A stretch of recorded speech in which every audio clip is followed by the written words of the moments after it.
تسريل الآذان قدسية الألحان من هاتف رباني. الصبح أسفر والكون كرر. الله أكبر الله أكبر الله أكبر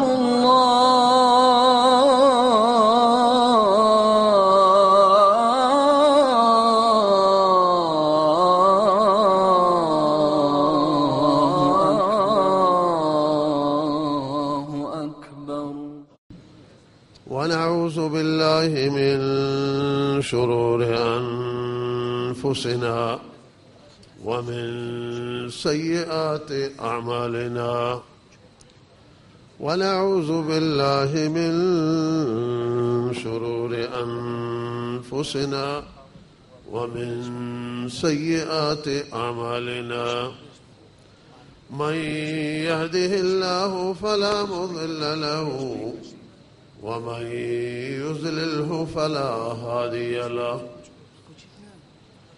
وأشهد أن لا إله إلا الله وحده لا شريك له.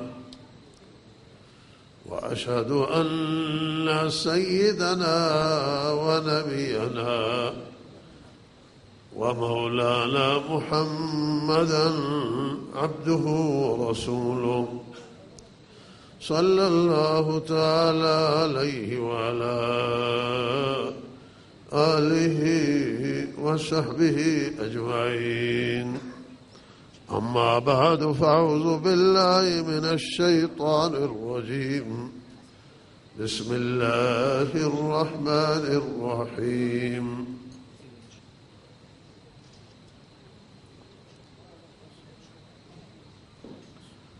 شهر رمضان الذي أنزل فيه القرآن هدى للناس وبينات من الهدى والفرقان. فمن شهد منكم الشهر فليصمه ومن كان مريضا أو على سفر فعدة من أيام أخر. يريد الله بكم اليسر ولا يريد بكم العسر ولتكملوا العدة ولتكبروا الله على ما هداكم ولعلكم تشكرون.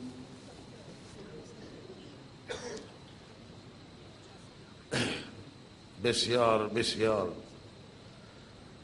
سپاس میگوییم پروردگار را و شکر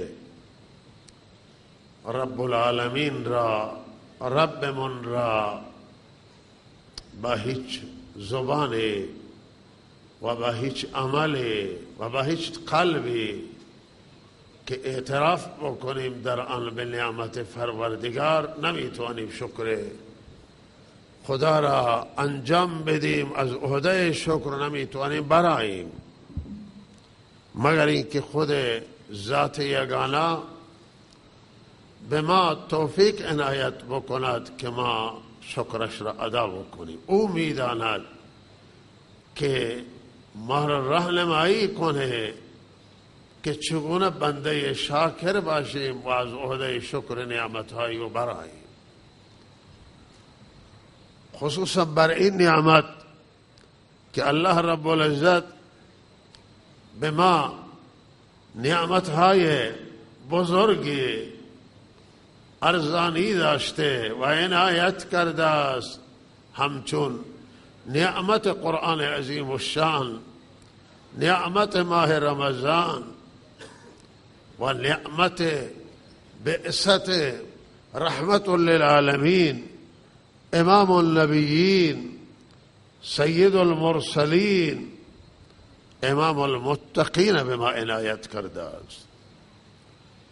الله رب العزت مردم عزیز و ملت مسلمان به شما اون نعمت ها را داده است که به جهانیان نداده. شما را الله برتری داده و نعمت بهتر به شما عنایت کرده است. آخری دین خودش را، دین اسلام را الله رب العزت نصیب شما گردانیده است. دینی که همه ادیان دنیا را منسوخ کرده و همه دنیا ادیان که مقطعی بودند برای مقطع خاص، زمان خاص و شرایط خاص، این ادیان همه منسوخ شدند و دین پایدار اسلام، ماندگار اسلام و فراگیر اسلام را الله تعالی نصیب من و شما گردانیده است.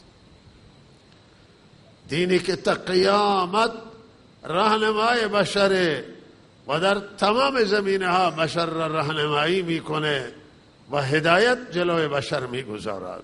این دین کامل، دین بزرگ و ماندگار را الله نصیب من و شما قرار داده است. الله دین به من و شما عنایت کرده عزیزان من که هیچ دین در دنیا بگردید شما دین اسلام مانند دین اسلام نمیتوانید پیدا بکنید.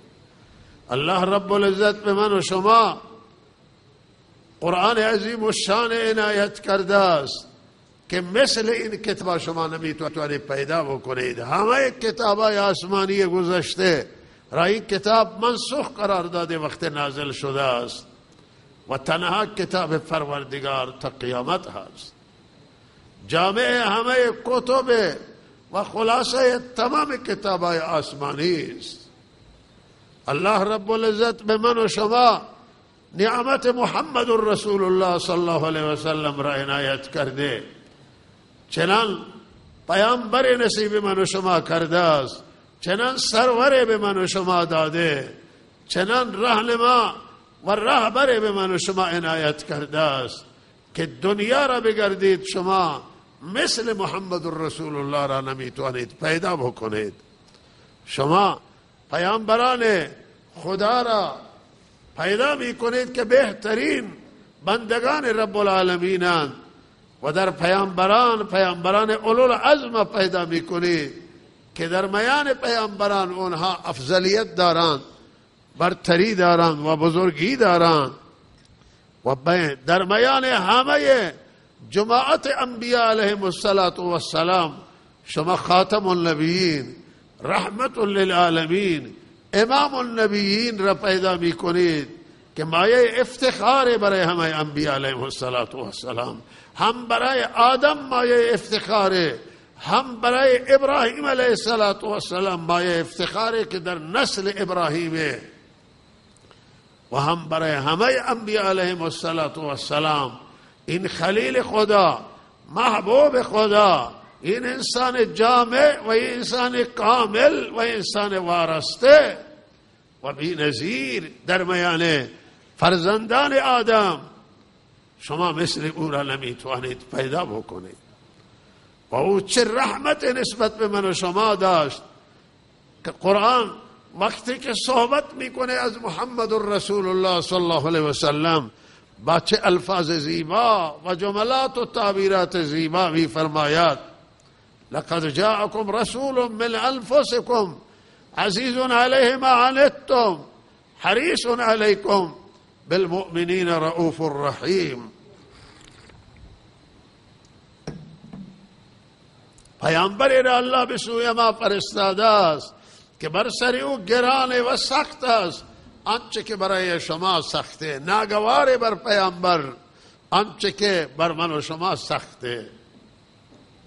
او بر ما مهربانه، عزیز علیه ما عنتم، آنچه که ما برای ما زحمت باشه، زحمت مرا به زحمت بی اندازه برای پیامبر سخته.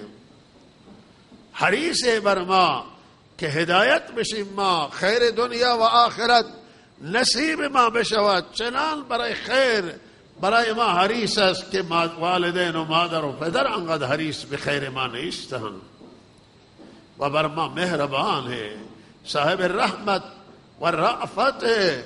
و الله چنان شخصیت برای ما فرستاده است که او بی نظیر است. سروران گرامی، رحم او، عاطفه او، محبت او نسبت به ما چنان زیاد بود که در تمام مواقع که او دعا کرد، تنها برای فرزندان خود، تنها برای خاندان خود، تنها برای صحابه خود که در خدمت آن حضرت بودند دعا نکرد، بلکه در دعا برای همه مؤمنین و مسلمین آن حضرت دعا کرد و همه را فرزندان خود دانست و همه را از آن خود دانست و برای همه دعا کرد. الله چنان پیامبری فرستاده است که چه رنج ها را در راه خدا تحمل کرد و چه مشقت ها را در راه خدا برداشت کرد. رنج های را حضرت تحمل کرده است. سروران گرامی که انسان بر انسان ناگوار میشه وقتی رنج را یاد بکنه. چه سختی های را در مکه برای من و شما کشیدن، برای تشکیل این امت، برای تشکیل سروران گرامی امت و برای اساس گذاری این تمدن اسلام و برای نشر دین مبین اسلام و قرآن. چه رنج های را حضرت تحمل کرد، چقدر مورد قهر مردم مکه و نزدیکان قرار گرفت، چقدر مورد قهر قبایل عرب قرار گرفت و چه اندازه مورد قهر قدرت های او زمان مثل روم و مثل ایران، قیصر و کسرا قرار گرفت. همه دنیا با او دشمنی کرد، با آیین او، با دین او و با کتابی که آورد. اما او مردانه میدان ایستاد و با جان و دل دفاع کرد از دین اسلام و خودش را، فرزندانش را، صحابهش را در راه دین اسلام، نشر دین اسلام، حمایت از دین، حمایت از من و شما. عزیزان من، به رنج انداخت و به زحمت انداخت و چه رنجهایی را در راه خدا تحمل کرد. آن حضرت صلی الله علیه و سلم چقدر احسان داره بر ما که مایه نجات ما شد و راه خدا را به ما نشان داد، راه فیروزی و بهشت را به ما نشان داد و ما را از راه جهنم نجات داد، نشان داد که چه راه پروردگاره. عزیزان من، حضرت رسول صلی الله علیه و سلم در مواقع مختلف با چه مشکلاتی، چه رنجهایی را تحمل کردند در دامن احد و چه رنجهایی را تحمل کردند در بدر و چه رنجهایی را در مکه و بے مهری مردم مکه، کفار مکه و شکنجه ها و اذیت و آزار مردم مکه تحمل کرد و چقدر گرسنگی و رنج و زحمت و خستگی در راه دین اسلام تحمل کرد و چقدر شبها نشست و گریه کرد برای دین اسلام، برای من و شما، نجات من و شما. توی غارها تنها نشست و در غارها سر سنگها خوابید و سر خاک خوابید و به تعبیر بعض از شعرا شاعر بر سر بوریا حسیر خوابید. و عزیزان من، به دنیا توجه نکرد، به مال توجه نکرد، به لباس زیبا و به مسکن زیبا و به خوراک زیبا و غذای زیبا توجه نکرد. همه رنج را تحمل کرد و مصیبت را تحمل کرد تا من و شما مسلمان بشیم، تا من و شما نجات بگیریم، بشریت نجات بگیره، انسانیت نجات بگیره، جامعه نجات بگیره، همه مردم دنیا نجات بگیرن. چه رنجهایی را در راه پروردگار تحمل. شبها را بیدار نشست و عزیزان من از این غار تا اون غار و از هجرت و سروران گرامی تعقیب دشمنان و گرفته تا بقیه رنج ها، وقتی شما زندگی رحمت للعالمین بررسی میکنید، آسایش و آرامش در زندگی رحمت للعالمین شما کم میبینید، رنج میبینید و زحمت میبینید و ناگواری میبینید و تحمل مشکلات. و روزی که آن حضرت از مردم مکه مایوس شدند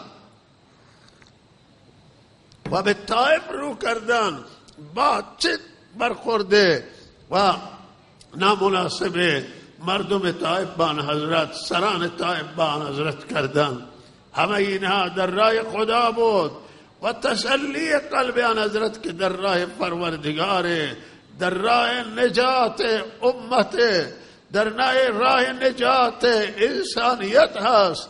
و این قربانی ها را آن حضرت برای انسانیت داد، بشریت داد، برای ملت مسلمان داد.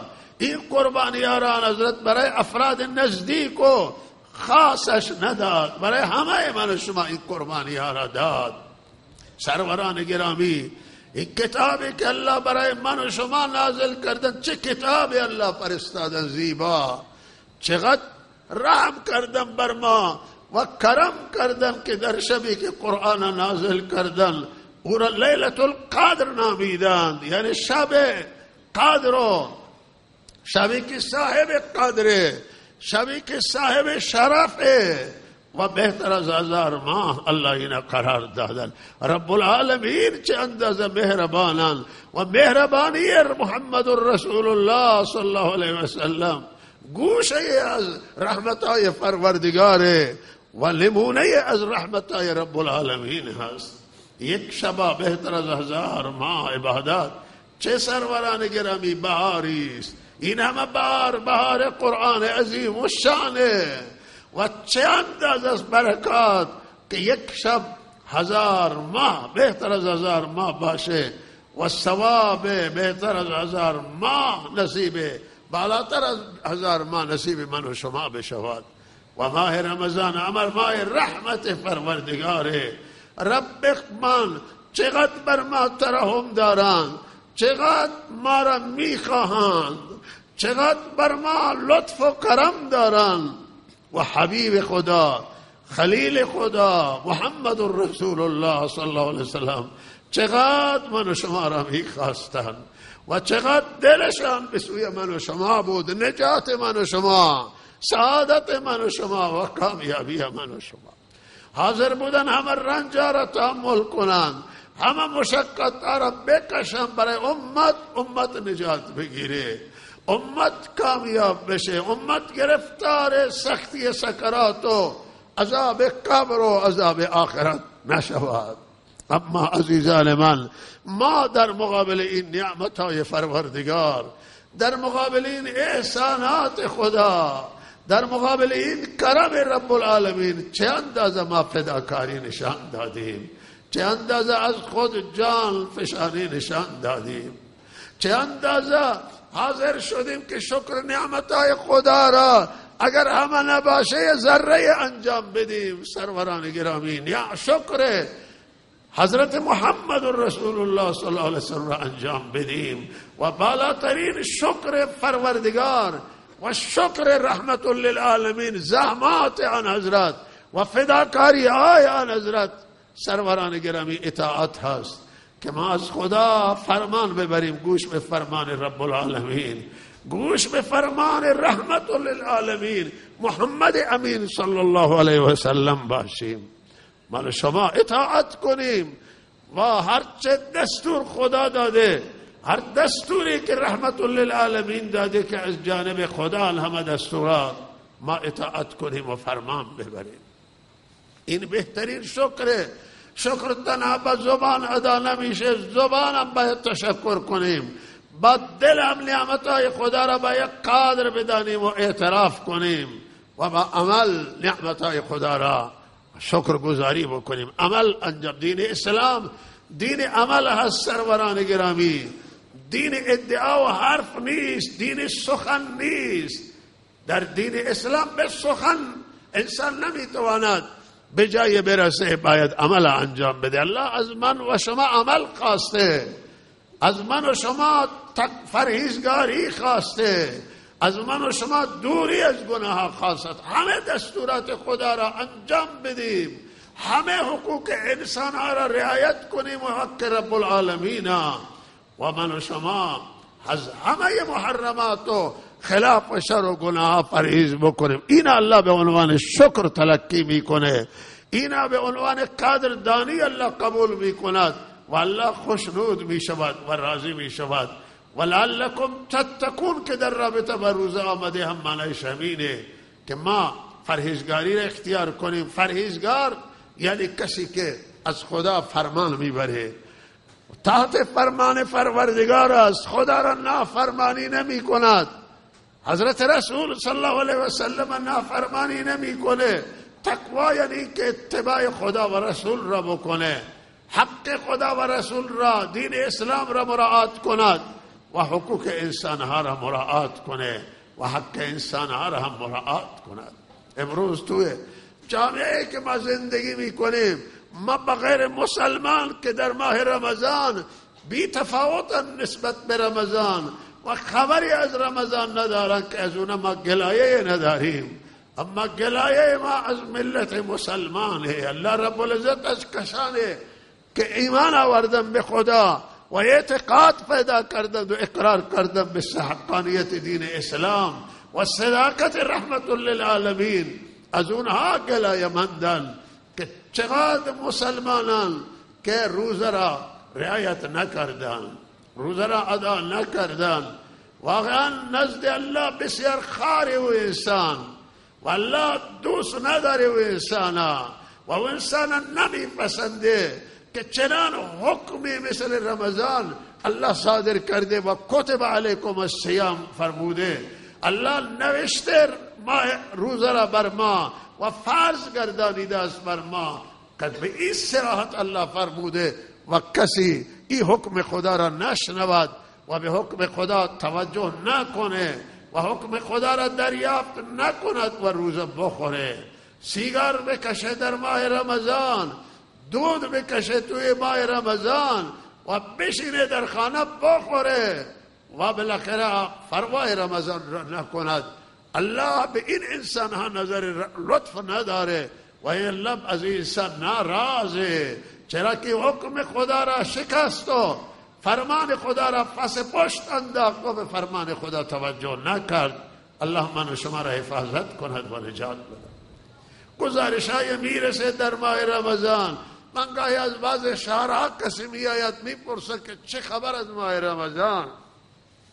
الحمدلله شهرهایی است که عموم مردم روزان و روزه را نمیخورند و جوانان حتی بچه های کوچک هم روزه میگیرند، ولی شهرهایی هست که بی خبر از ماه رمضانه. بپرسید شما چه کارید؟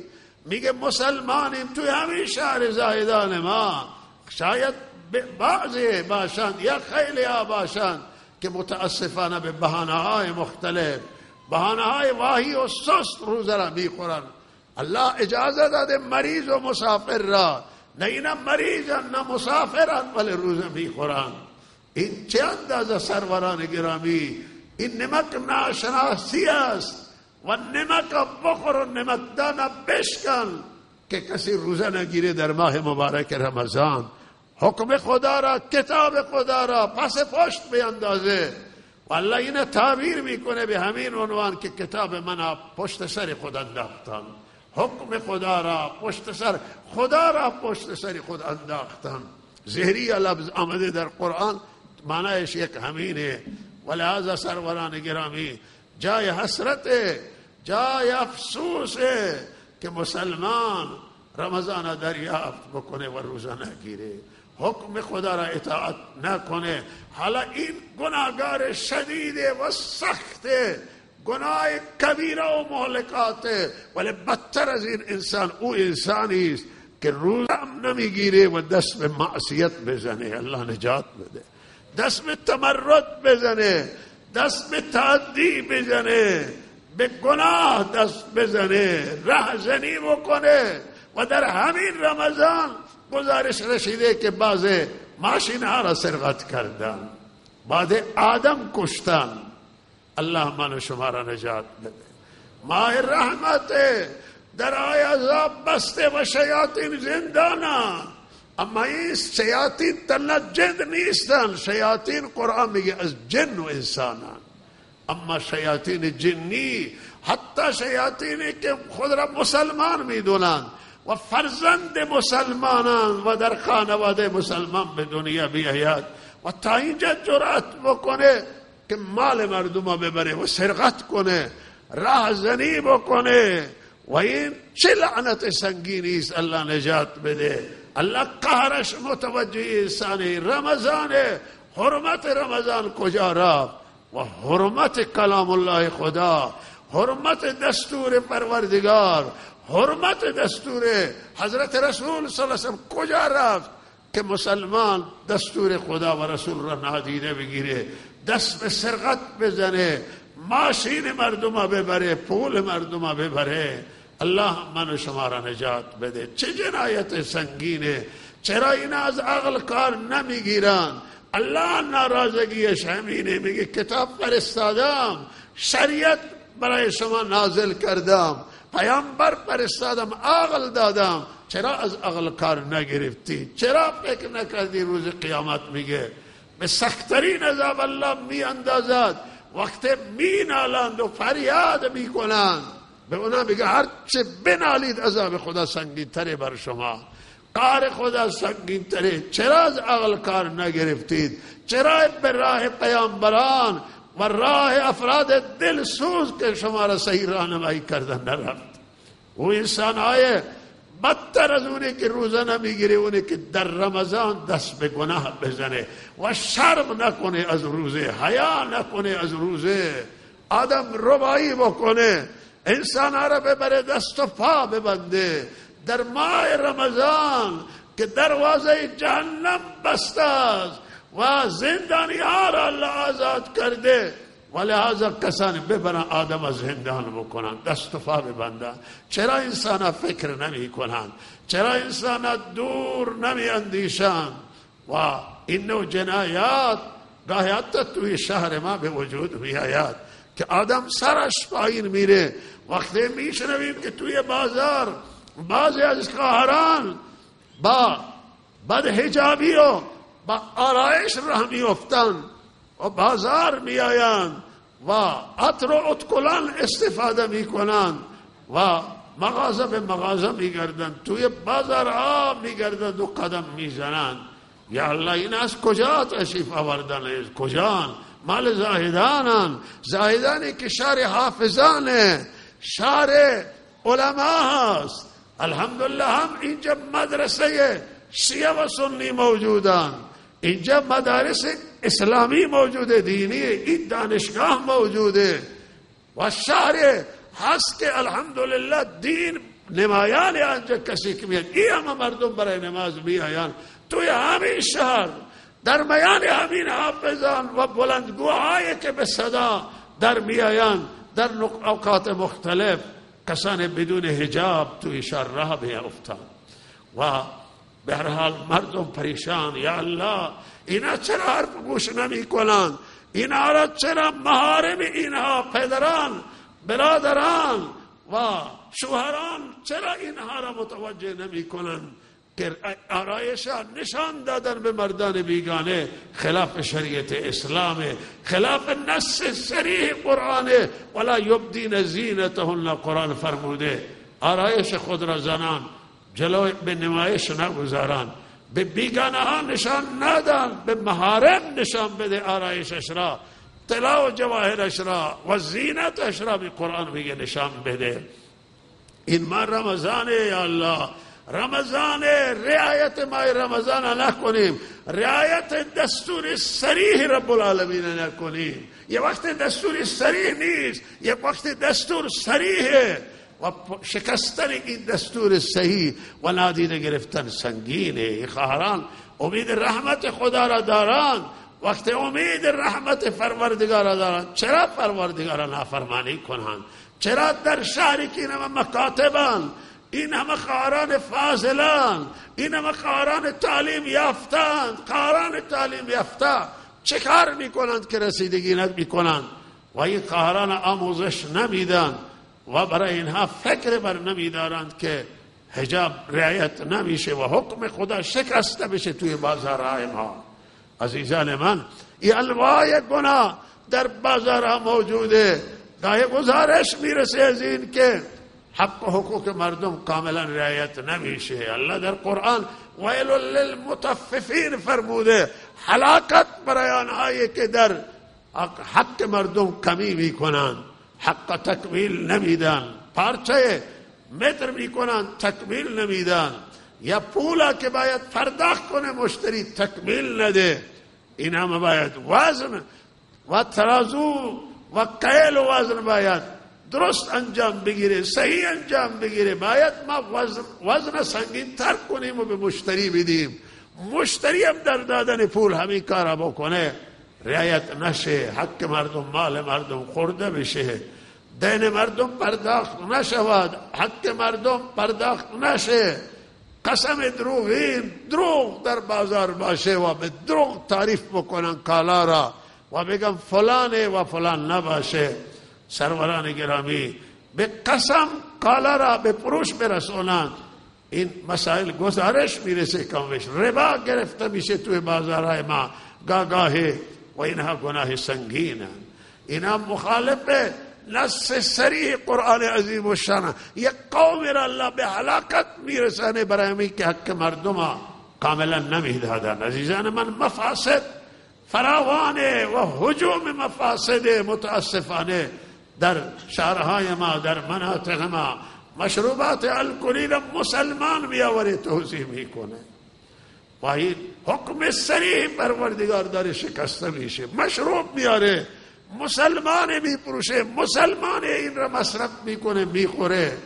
جواب رب العالمین را چه کسی میتونه بده که حکم صریح پروردگار شکسته بشه؟ مال یتیم فمیله، به مال یتیم مردم پروا نمی کنند، در حالی که گذشتگان از سایه خانه یتیم فرار می کردن، به دیوار خانه یتیم نمی نشستن، بر روی فرش یتیم پا نمی گذاشتن و انقدر احتیاط بود. امروز مال یتیم حیف میل میشه، میراث زنان خورده میشود و حیف میل میشه، میراث زنان پرداخت نمی کنن. ماریه زن اصلا دین مردم نمیدانن، در حالی که یکی از دینهای مهم ماریه زنی که باید ماریهش پرداخت بشه، حق زن باید داده بشه به او، و اما مردم تعلل میکنن بسیار در پرداخت این وام و این وام بسیار میمیرن و وام میمانه به گردنشون. عزیزان من، گناه ها فراوانه توی شهر ما. این اعتیاد عزیز نام بردن، کریستال و اعتیاد انواع موادهای صنعتی و موادهای غیر صنعتی توی شهر ما توزیع میشه و واقعا رنج دهنده گاهی انسان در محلها بعضی از حاشیه‌های شهر که افتضاح تکان دهنده و خطرناکه و حتی بعضی از زنان هم پایشون کشیدن به احتیاط و افتادن توی خرابه ها و این ننگی سروران گرامی بر جامعه که زنهایشون پایشون به احتیاط کشیده بشه. این چه کارایی است؟ الله نجات بده. می ترسیم سروران گرامی که عذاب خدا بر ما نزول نکنه. شما شاید انتظار داشته باشید که این همه جمعیت میان نماز میخونه یا همه مسلمان ها گریه میکنن، ولی عزیزان من، ترس بندانه که من میترسم که یک وقت غضب خدا و عذاب خدا بر من نازل نشه، ما گرفتار عذاب پروردگار نشویم. ما توی همین شهر بعضی مسائل میشنوم که انجام میگیره، چیزایی است، چه گناهایی که انجام نمیگیری. الله نجات بده مسلمانان را و الله مسلمانان توفیق بده که از این ماه استفاده بکنن و بریزن به مسجد، بیا مراجعه کنن مساجد و سخنان قرآن عظیم الشان، هدایت قرآن عظیم الشان گوش کنن. دین اسلام دین طهارت، دین پاکی هست، بهترین احکام داره و برای ما پاکی را در نظر گرفته و حجاب اسلامی را در نظر گرفته و زنان دستور داده که پوشش اسلامی را رعایت کنید، لباس نازک و تنگ و کوتاه نپوشید و دنبال لباسای مدهای اروپایی و غیره نباشید، لباس کشاد باشه، لباس فراگیر باشه که فرا بگیره بدنا و هر اندازه لباس زن بزرگتر و کشادتر باشه، نزدیکتر به مسائل شرعی است. اما بسیار دنبال مدهان و لباسهای قیمتی می پوشند و این لباسها را دیگران می بینند، جلب توجه می کنه و این با شریعت مطابقت نداره.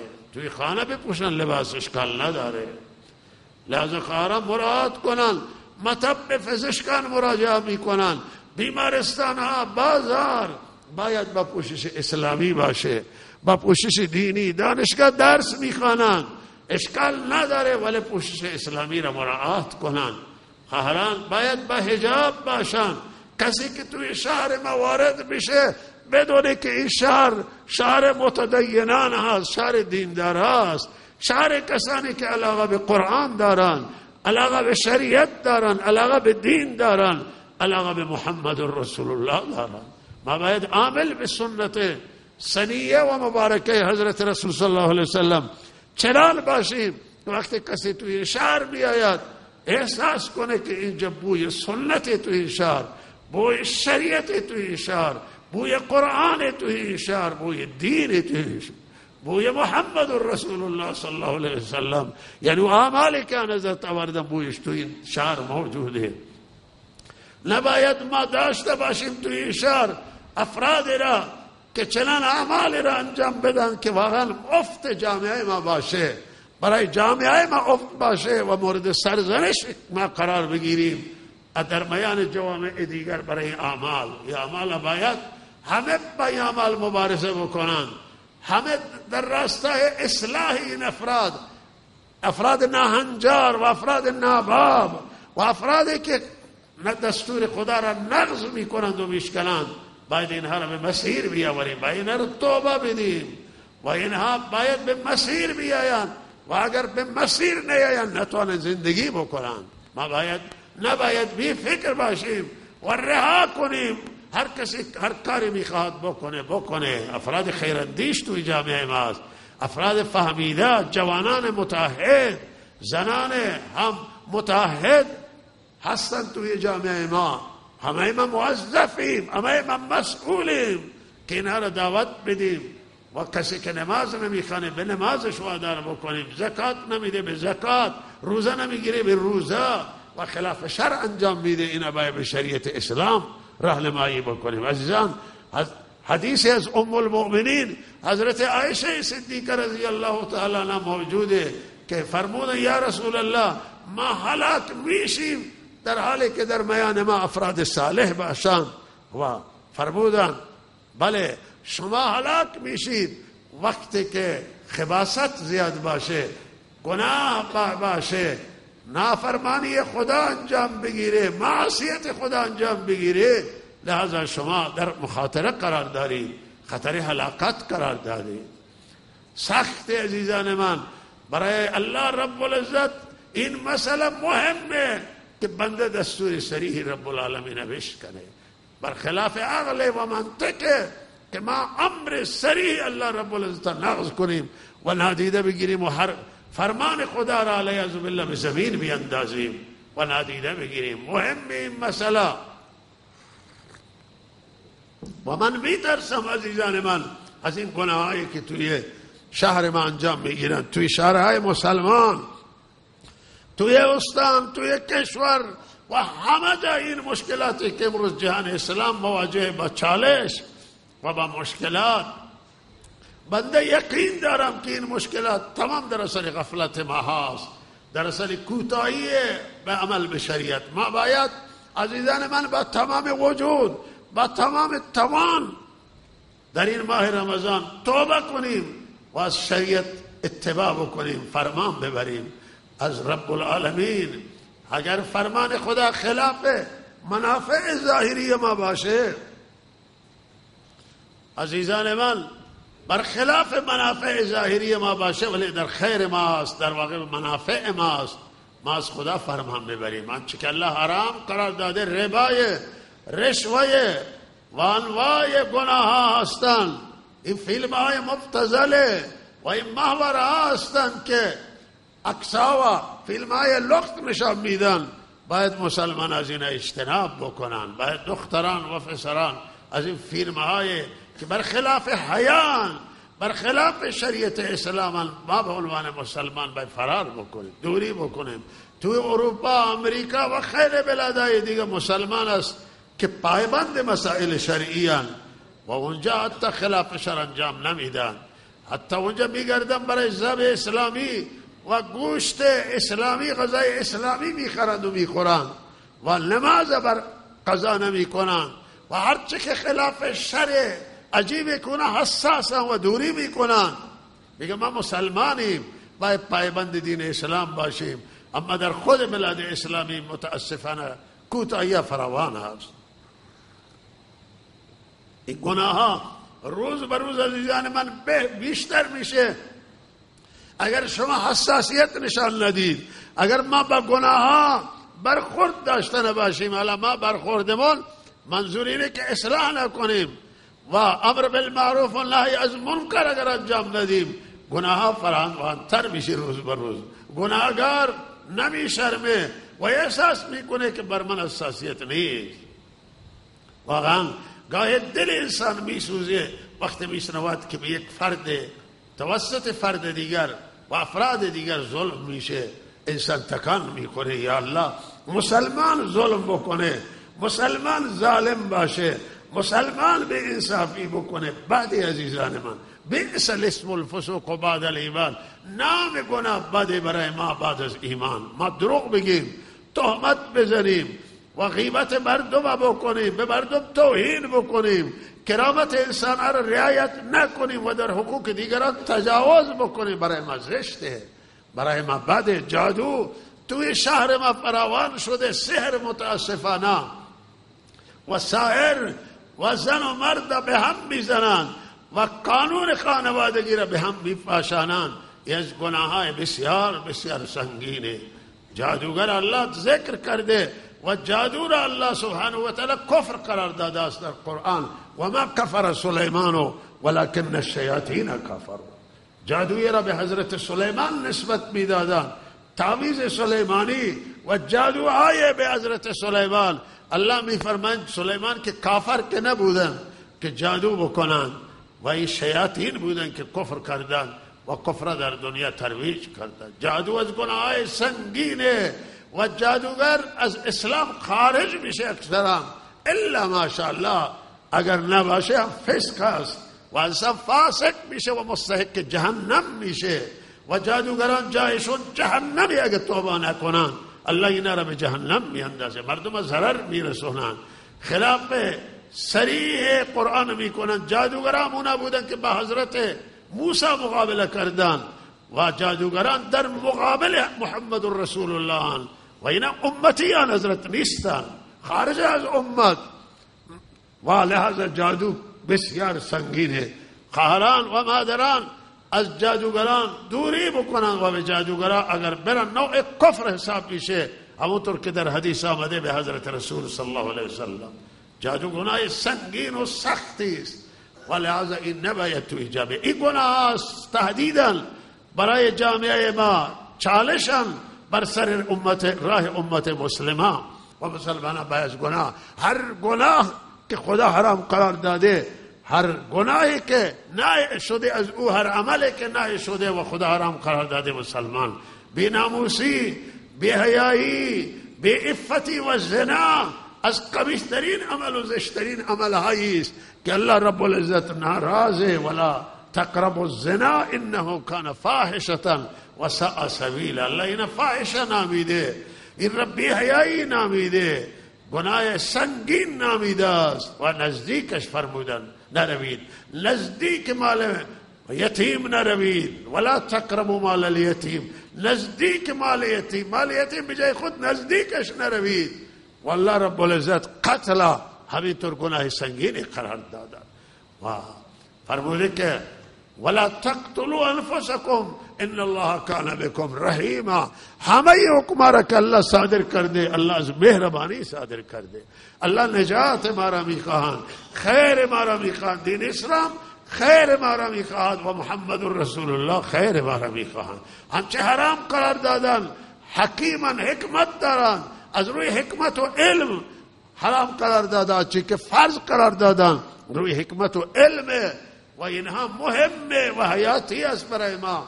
ما باید گردن بگذاریم در چنان شبهای و اطاعت کنیم و این شبها توبه کنیم و به سوی الله رجوع بکنیم. عزیزان من و شما معلوم نیست که تا رمضان دیگه زنده هستیم یا نه، رمضان دیگر را در میابیم یا نه.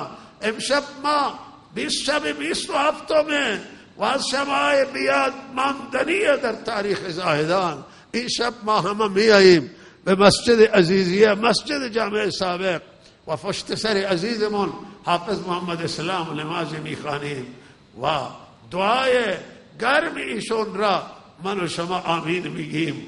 و لحاظا این شب 27 بسیار امیدوار هست، امید هست که این شب قدر باشه، از شبای خاصه و فرمودن خوابهای صحابه بیشتر بر این اتفاق نظر داشت و توافق داشت که شب 27 شب 20 قدر باشه و الا 21 سوم پنجم و نهم همه احتمال شب قدران. و لحاظا این شبای استثنایی برای طالبان خدا، برای خدا جویان و برای خدا طلبان و برای کسانی که رحمت خدا را میخواهند فرصت آمد. او که نشناسه و قدر نشناس باشه و دنبال فرصت نباشه او را ویلش کن. اما اونهایی که میخواهند رحمت پروردگار را دریافت کنند و رضامندی خدا را بگیرند و به خوشنودی رب العالمین برسند، این فرصت زیبا. افسوس سروران گرامی، همت را الله من نصیب من و شما بگرداند و بسیاری از ما همت ندارند و همتشون کوتاهی دارند. عزیزان من، چه در رحمت به سوی آل زمین باز شده است که یک شب بهتر از 1000 ماه باشه، مگر این بس زبان آسانه. عزیزان من، شما فکر بکنید که چه اجر عظیمی الله عنایت میکنند و الله از این هم رحمتش بیشتر و وسیع‌تره. و لحاظا تلاش کنید ماه رمضان با توبه و استغفار، با نیایش و گریه، با تضرع و زاری اب عزیزان من وداع بکنید و رخصت بکنید. ما را استقبال میکردن بندگان صالح خدا با تلاوت قرآن و روزانه یا سر 2 روز و 3 روز ختم و تسبیح و تحلیل اما من و شما با کوتاهی سروران گرامی با شما نتوانستیم من آل همت و صاحبان توفیق و اونهایی که بختشان بلنده من و شما نتوانستیم مانند اونها انجام بدیم. و لحاظا به تضرع و زاری بپردازیم و از خدا معذرت خواهی بکنیم و معافی بخواهیم و توبه نصوح بکنیم. امید هست که الله من و شما را مغفرت کنه. اینجا من دیدم این تریبون سرش نوشته یا ایها الذین آمنوا توبوا الی الله توبة نصوحا عسى ربکم ان یکفر عنکم سیئاتکم. امید است توبه نصوح کنید، امید است که الله گناههای شما را ببخشد. و الله فرمودن های مسلمانان، های گناهگاران، ناامید نباشید که الله کریمه و الله همه گناه را میبخشد. اما بعد فرمودن که شما توبه کنید و به الله رجوع کنید. اگر آدم توبه کنه رجوع کنه الله همه گناه را میبخشه. شبای توبه من منظور نیست که اینجا تنها توبه بکنید، اینجا توبه و دعا و نیایش، اما تا آخر رمضان توبه استغفار. بشینید توی خانه تو گوشه خانه گریه کنید گوشه مسجد تلاوت کنید و اشک بریزید و گریه بکنید و از الله معافی بخواهید قبل از این که سکرات برسه و قبل از این که من و شما به دار آخر. من قبل از این که اینجا بیایم مسجد سید حاجی مسجد قدیمی شهر است، آنجا رفتم مسجد حضرت مولانا یار محمد رحم الله تعالی و آنجا افسوسی بلند شد از دل من که سبحان الله کجای سید حاجی کجای مرحوم مولانا یار محمد کجا رفتن و عزیز من مولانا احمد رحمه الله تعالی کجا رفتن با این عمره که عمره هم چنان نداشتن و این زندگی دنیا وفا نداره. عزیزان بازگشت همه ما به سوی پروردگاره و رجوع همه ما به سوی رب العالمین. اگر گناه کردیم و با گناه و معصیت رفتیم به بارگاه خدا چه روی نشان میدیم سروران گرامی؟ جنایت کردیم گناه کردیم با چه روی میریم به بارگاه رب العالمین و چه روی نشان میدیم به پروردگار؟ رضایت خدا را بگیرید که سکرات سخته، رضایت خدا را بگیرید که حساب و کتاب در قبر سخته و رضایت پروردگار را بگیرید که حساب و کتاب در میدان محشر سخته. عزیزان من پشیمانی سود نداره و ویلا سود نداره و حسرتا یا حسرتا علی ما فرطت فی جنب الله. بعضی آنجا حسرت میخورند و ویلا سود نداره.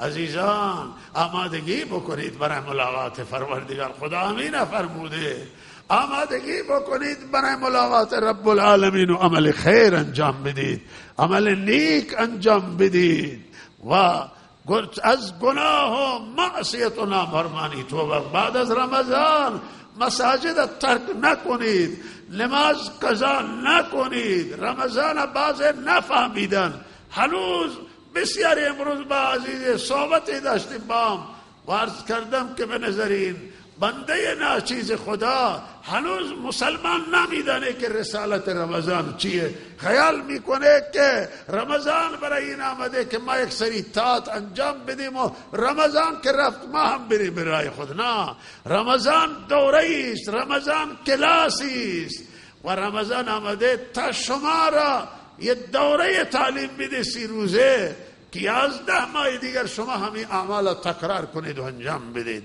نماز بعد جماعت در مساجد خواندید، بعد از رمضان این برنامه ادامه پیدا کنه. قرآن تلاوت کردید، در راه خدا صدقه دادید، خیرات زکات ادامه بدید. بعد از ماه رمضان ذکر و تسبیح و تهلیل و سحر بلند شدید نماز خواندید ادامه بدید.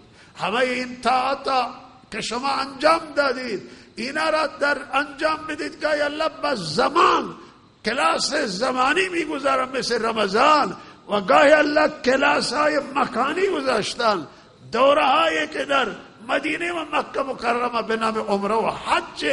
اینا برای آنه که ما یک سری اعمال را انجام بدیم که اینها را بعد ادامه بدیم که خانه آمدیم ترک نکنیم. اینطور نباشه که بعد از رمضان ما خداحافظی بکنیم با دین و خداحافظی با نماز، یعنی خداحافظی با دین، یعنی دین نماز دینه، دین ترک بکنیم علیاذ بالله. به نماز به جماعت نیاییم، مساجد خداحافظی بکنیم، یعنی به خانه خودمون بریم، خانه همه بریم، خانه خدا نیاییم علیاذ بالله. الله من و شما را نجات بدهد. لہذا پایبند این مسائل باشید، این مسائل پایبندی بکنید. قرابت و خویشاوندی و صله رحمی و رابطه دوستانه امروز ضربه خورده است در جامعه و لحظه این قرابت مهمه و روز قیامت الله از ما سوال خواهد کرد. حق خویشاوندانا از صله رحمی بندگان روز قیامت میپرسه که رعایت کردن یا نه. با صله رحمی و خویشاوندی و اینها را همه ما مراعات کنیم و الله را فرمان ببریم. بعد از رمضان حال ما بهتر از قبل رمضان باشه. 11 ماه تمام اعمال رمضان ما باید انجام بدیم و الا اگر انجام ندادیم حال ما برگشت میکنه. آنچه که در رمضان ما به دست آوردیم و تغییر پیدا کردیم مجدد مریض میشیم عزیزان من. و من مثالش را بازی دادم، مثل کسی که بستری بشه در بیمارستان و از بیمارستان حال عمومیش خوب بشه و وقتی از بیمارستان خارج میشه دیگه نه دوا بخورد نه پرهیزی که دکتر داده رعایت کنه، مجدد این مریض میشه، باید مجدد در بیمارستان بستری بشه. میخوایم سالم بمانیم، حال عمومی معنوی ما باید ما بعد از رمضان احکام از خدا غافل نشیم، از خدا دور نشیم، نماز قضا نکنیم، نماز با جماعت بخوانیم و هر عملی که در رمضان انجام دادید ادامه بدید بعد از رمضان. الله من و شما را توفیق عنایت کنند و الله من و شما را موفق بدارند. امروز شما میدانید که در دنیا چه میگذرد. به هر حال دشمنان در تلاشند که مسلمانان را به هم بزنند و تفرقه ایجاد کنند و از سروران گرامی تفاوت هایی که بین مسلمانان هست و اختلافات که هست اونها را دامن بزنند، به جای اینکه باید مسلمانان در مقابل مشترکات دست بزنند و از مختلفات و متفرقات دوری بکنند مسلمانان.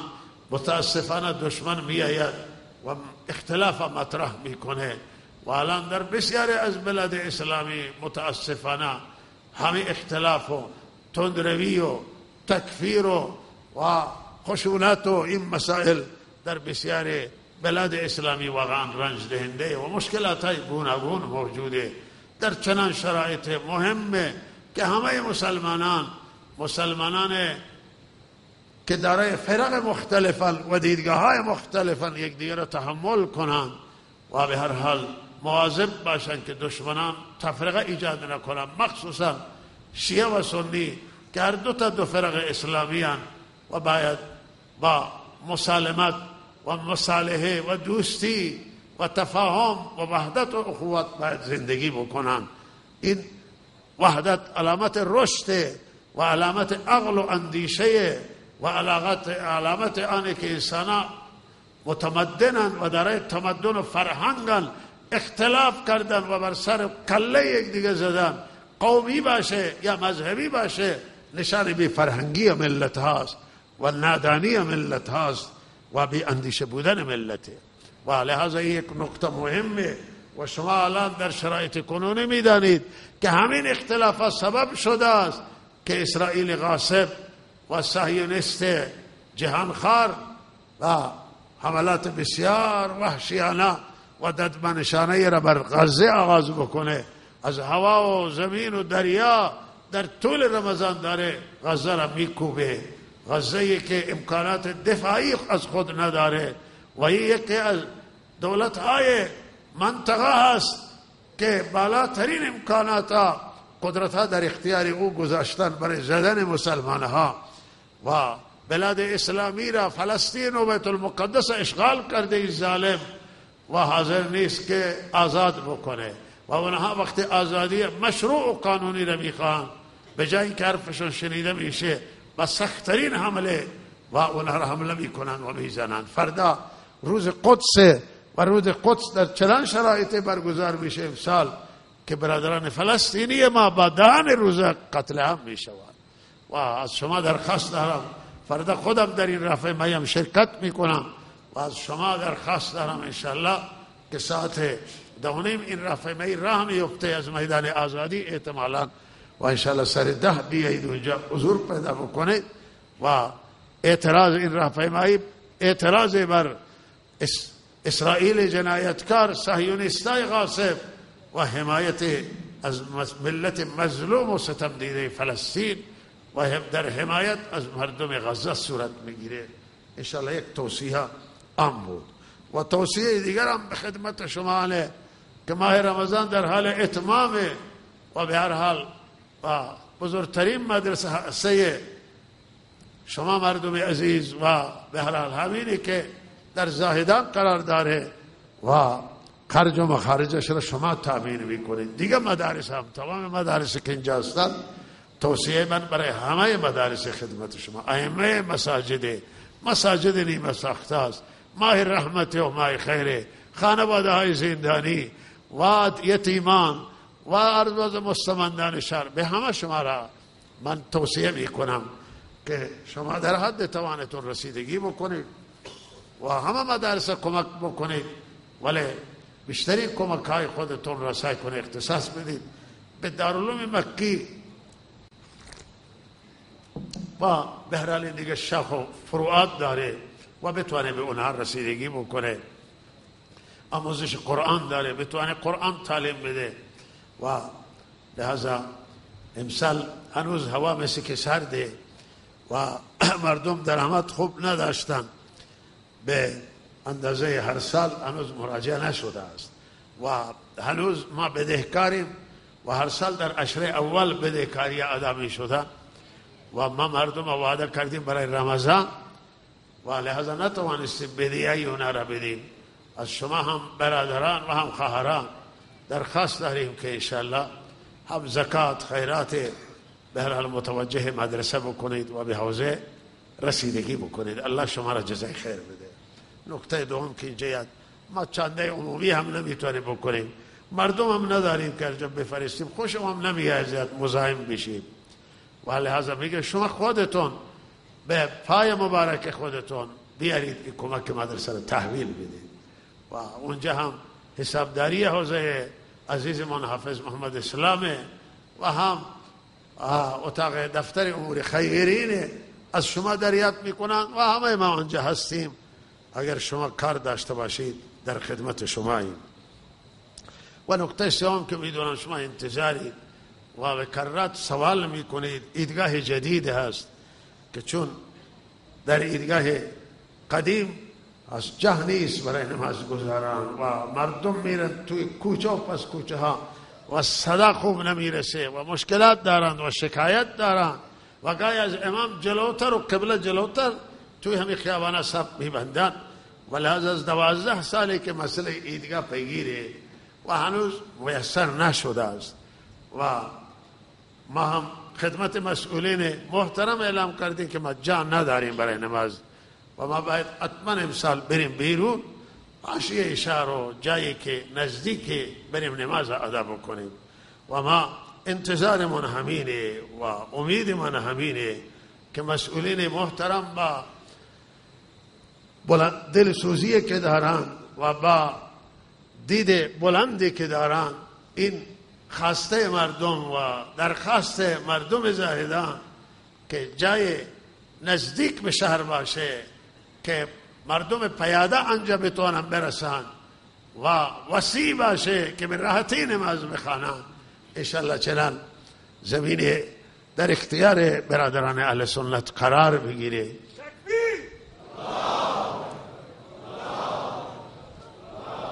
و ما انشاءالله امیدواریم که انشاءالله قرار بگیره و دارن همین مسئله رسیدگی میشه و انشاءالله شما گوش به زنگ باشید که ما شما را در جریان بگذاریم که امسال کجا نماز میخوانیم و مطمئنم که این مسئله به همدلی و همگرایی و محبت انشاءالله فرق اسلامی و همکاری و حمایت بیشتر مردم از مسئولین انشاءالله و ادارات و ارگانهای زیر بیشتر انشاءالله می انجامد و من امیدوارم که این مسئله را الله تعالی درخواست ما هم از الله تعالی اینه که کمک بکنه و این مسئله انجام بگیره انشاءالله.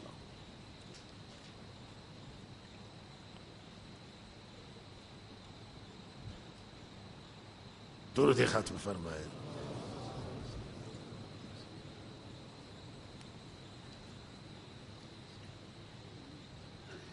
انشاءالله همانطوری که در جریان هستید فردا خود نماز جمعه هست و شب 29 انشاءالله هم ختم مسجد مکی هست، آخری ختمه و برگزار میشه و انشاءالله دوستان خود شرکت میفرمایند. به هر حال آخری لحظات ماه رمضان و انشاءالله با شور و کوشش و تلاش انشاءالله ما ماه رمضان بدرقه بکنیم و جنب و جوش انشاءالله همین جنب و جوشی که در جوانان هست در زنان هست واقعا امیدوار کننده هست. الحمدلله طلب من شکایت از فساد و از گناه کردم و مسائل گناه تذکر کردن، چون گناه خطرناکن و می ترسیم که گرفتار عذاب خدا نشویم. ولی واقعا امیدوارم به رحمت پروردگار که الحمدلله بیداری اسلامی در سطح جهان و الحمدلله دین طلبی، خدا طلبی الحمدلله در سطح جوانان، زنان و همه جا الحمدلله فراوان شده. مردم به اسلام بیشتر رجوع کردن و الحمدلله انسان که سرخورده میشه مخصوصا و از دشمنان ضربه ببینه، بیشتر طبیعتش است که به الله رجوع میکنه. الحمدلله مسلمانان در سطح دنیا بیداری داشتن و رجوع به الله دارن و ما میخوایم از قافله و کاروان عقب نمانیم. الله من شما رو کنه. گرچه دعای ماشاءالله خوبه حافظ صاحب کردن، الله قبول بفرماید و منم چند جمله پایان جلسه هست، صحبت دینی شده و چند جمله مختصری دعای میکنم و بعد شما را به الله تعالی می سپاریم که نه که برید و بخوابید، بلکه برید و به اعمال مشغول باشید و به ذکر الله تعالی مشغول باشید و این شبها را انشاءالله زنده نگاه بدارید، چون حضرت رسول صلی الله علیه وسلم شبهای آخر ماه رمضان عشره اخیره احیا می کردن و زن و بچه را هم بیدار می کردن که به عبادت و به نماز و به طاعت بپردازند.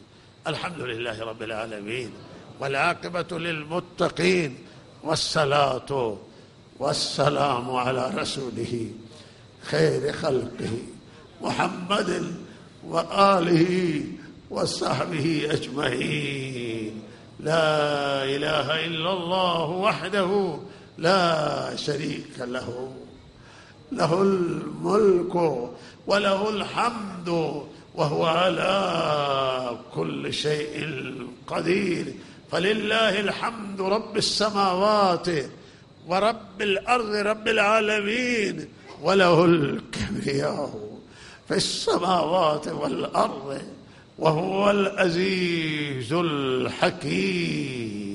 فسبحان من بيده ملكوت كل شيء وإليه ترجعون وإليه ترجعون. يا رب لك الحمد كما ينبغي لجلال وجهك وعظيم سلطانك. يا رب صل وسلم دائما أبدا على حبيبك خير الخلق كلهم. يا رب صل وسلم دائما أبدا. اے اللہ درود و صلاة و سلام و برکت بہترین درود ها و صلاة و سلام ها را به اندازه خدایا عدد مخلوقاتت و به اندازه قطرات آبهای دریا و قطرات باران ها که تعالی ریخته و تا قیامت میریزه بهترین درود و سلام را جانب ما به رحمت للعالمین نازل بفرما. پروردگارا روح سید المرسلین امام المتقین آقای ما را از ما بعد بهترین درودها نزول درودها و رحمت شادمان بگردان. پروردگارا بر دو یار او که در کنار او خوابیدن، بر چار یار حضرت رسول، بر اهل بیت و خاندان حضرت رسول، بر یاران و صحابه و مهاجرین و انصار حضرت رسول بهترین سلام ها، بر دوستان حضرت رسول، بر ارادت مندان آقای ما، بر کسی که در دل او محبت محمد رسول الله است. پروردگارا بر او بهترین درودها و سلامهای ما را نازل بفرما. پروردگارا این شبها شبهای عطا و بخششن، این شبها شبهای بذل و جود. پروردگارا چنان رحمت در این شبها قرار دادید که گناهگاران و خطاکاران و مقصران مثل ما و ماها به رحمتت امیدوار باشند و امید به دربار تو بیاورم، آرزو بردارند و به دربار تو. پروردگارا بندگان تو با طاعت آمدم به برگاه تو، با عمل و تلاوت آمدم به درگاه تو، با خیرات و صدقات و طاعت و لیکی و اعتکاف به دربار تو آمدن و ما با گناه به دربار تو آمدن، با خطا، با عذرخواهی و توبه از معاصی و با معذرت خواهی به دربار تو. اگر نباشد کرم تو، اگر نباشد رحم تو و اگر نباشد بذل و جود و عطای تو و اگر نباشد نظر رحمت تو، ما هلاک شدیم، به خساره می افتیم.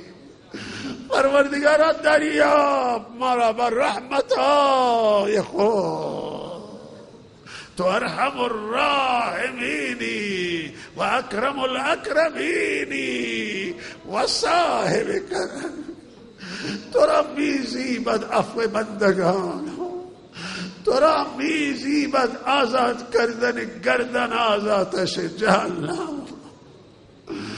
بندگان تو هم در چنان ایام زندانی ها را ویل می کنند، تو را میزیبی که تو زندانی های خود را از آتش جهنم آزاد کنی. پروردگارا پشیمانیم، حسرت میبریم، نادمیم که گناه کردیم، پشیمانیم که تو را نتوانستیم طاعت بکنیم و رضایت تو را بگیریم. پروردگارا درای رحمتت را بر ما بکشا. پروردگارا بذل و جود کن و ثواب شب قدر و شب‌ها و روزهای رمضان را نصیب ما بکن. پروردگارا نامهای ما را با اهلی در لیست اهل توفیق قرار بده و در لیست نجات یافتگان قرار بده و در لیست مقبولین درگاهت قرار بده. پروردگارا دستگیری کن ما را و دریاب ما را، دریاب ما را و ما را در لیست العالمین صاحبان جنت فردوس قرار بده. پروردگارا ما را از جهنم نجات بده و اهل بهشت ما بگردان. پروردگارا به کرم تو امیدواریم، به رحمت تو امید بستیم که هم از عذاب نجات بده و هم زیر رحمت ها ما را قرار بده. پروردگارا تو خدایی، پروردگارا تعریف تو را میزیبد و شکر از آن تو است و تویی که واحد و لا شریکی، هم تو هم مانند و شریک نداری و پاکی.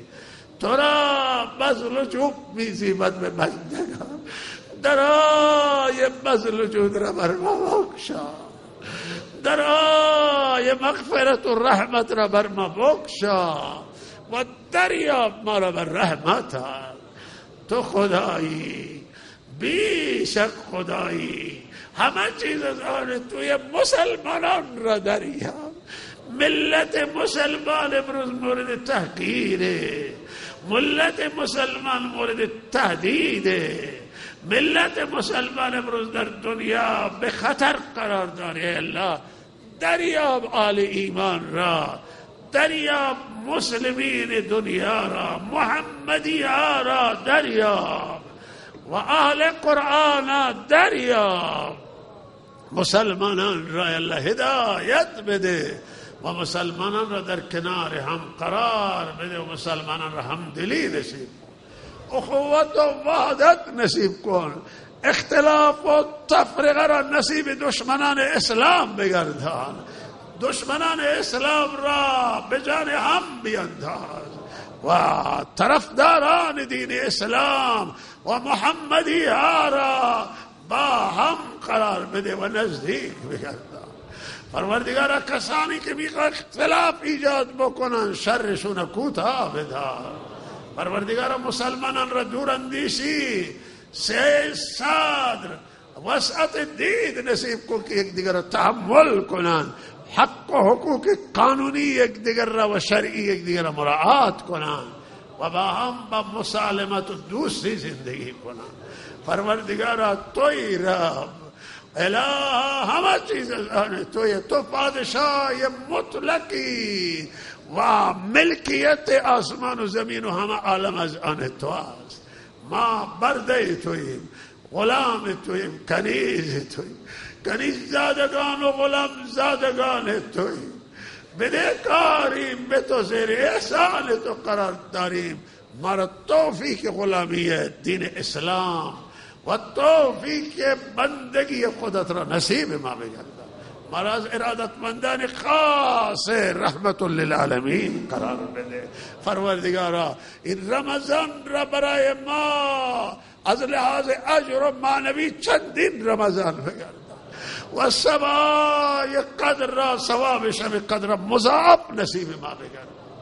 پروردگارا الها بعد از رمضان مساجد همین طور که در رمضان با جنب و جوش مردم آمدن مساجد، با الها بعد از رمضان توفیق بده مساجد آباد داشته باشد، تو را بندگی کنیم. بعد از رمضان همواره تو را یاد بکنیم و تو را در دلمون جای بدیم و به تو دل ببندیم و دل داده تو باشیم، دل واده محمد رسول الله باشیم. پروردگارا الها از شر نفس و شیطان و همه شرها ما را به فنای خودت حفظ بفرما. پروردگارا روح بلند حضرت مولانا عبدالعزیز، حضرت مولانا عبدالملک، حضرت حاجی غلام محمد که هم پیش نماز این مسجد بود سابقا، و مولانا احمد و سایر علما و گذشتگانمون را در بهترین رحمت جای عنایت فرما. و اله العالمین رحمت خاص خود را بر ما و همه عزیزان که از دست دادیم و والدین همه ما عزیزان ما رحمت خاص نازل فرما. پروردگارا بر زاهدان و اهل زاهدان و استان سیستان و بلوچستان و کل ملت ایران هدایت نصیب بفرما و برگردان به سوی خود و توفیق بندگی نصیب بفرما. پروردگارا ما را و همه مردم ما را، استان ما را نمازی بگردان، کشور ما را نمازی بگردان و عاقبت ما را بخیر بگردان. مریضان ای الله شفای عاجل و کامل عنایت. جمیع کسانی که در این مسجد با ما نماز خواندند و علا نیستند، غریق رحمتشون بفرما. از این مجلس خیری به روح اونها برسند و الی عاقبت بخیر بگردن. مریضان شفا بده، به اولادان اولاد بده. کسانی که در رمضان دادن تو به اونها بده در دنیا و آخرت. کسانی که به مساجد و مدارس و یتیما و فقرا و مساکین رسیدگی کردن تو به اونها برس و کسانی که ندادن به اونها توفیق دادن عنایت بفرما. پروردگارا کسانی که مساجد می سازند، کسانی که در راه تو کمک میکنن، ای الله به مال و جان اونها برکت عنایت بفرما. زندانی هر وسیله آزادی و الال همه کسانی که در مشکل درخواست دعا کردن، لیست نوشتن، اله العالمین به اونها رسیدگی فرما. اله العالمین عاقبت همارا بخیر بگردان و عافیت. عزیزان انتظامات که شبها زحمت کشیدن، انتظامات دختر و پسر، مرد و زن، اینا را جزای خیر عنایت فرما. و برادران انتظامی ما که آمدیم اینجا همکاری داشته و مساجد همکاری میکنه، اینا را جزای خیر عنایت فرما. جمیع کسانی که در برقراری امنیت و اله العالمین که مسلمانان بتوانند شیعه و سنی مراسم رمضان برگزار کنند و اونا خدمت میکنند، اله العالمین عزیزان انتظامی امنیتی و سایر کسانی که دست در کار جزای خیرش عنایت فرما. عاقبت همه ما را به خیر بگردان. ربنا تقبل منا انك انت السميع العليم وتب علينا انك انت التواب الرحيم.